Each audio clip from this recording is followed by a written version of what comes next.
Moon goddess social മീഡിയയിൽ moon goddess കോച്ചറിന്റെ ഒരു video എങ്കിലും കാണാത്തവരുണ്ടാകില്ല. ഈ ബൊട്ടിക്കിൽ 3000-നും 4000-നും കിട്ടുന്ന പ്രോഡക്ട്സ് 599, 600-നൊക്കെയാണ് ഇവർ സെയിൽ ഇടുന്നത്. എന്നെ പോലെ ഡ്രസ്സുകളോട് കുറച്ച് ക്രേസ് ഉള്ളവർ ട്രെൻഡും മോഡലും കാണുമ്പോൾ ഇതിൽ വീഴും. എല്ലാവരും ബിസിനസ് ചെയ്യുന്ന പോലെ സോഷ്യൽ മീഡിയ ത്രൂ തന്നെയാണ് ഇവരും ബിസിനസ് ചെയ്യുന്നത്.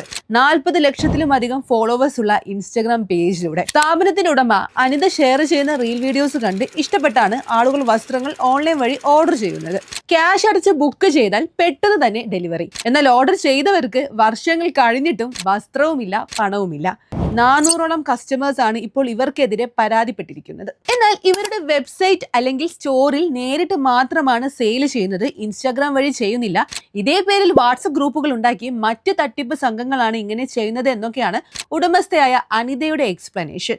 ഈ മൂൺ ഗോഡസിന്റെ പേരിൽ കുറെ മുൻപായി തന്നെ സെയിം കംപ്ലയിൻസ് വരാറുണ്ട്. എന്നാൽ ആ സമയം ഒന്നും തന്റെ കസ്റ്റമേഴ്സിന്റെ ഇഷ്യൂ റിസോൾവ് ചെയ്യാൻ ഇവർ ശ്രമിച്ചിട്ടില്ല.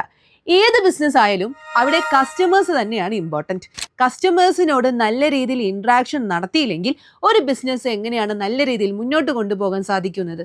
ഇനി നിങ്ങൾ പറ, ഓൺ ടൈം ഡെലിവറി കിട്ടില്ല അറിഞ്ഞിട്ടും വീണ്ടും വീണ്ടും ഓർഡർ നൽകുന്നവരും ഇവരെ സപ്പോർട്ട് ചെയ്യുകയല്ലേ ചെയ്തിരിക്കുന്നത്? Comment your opinion.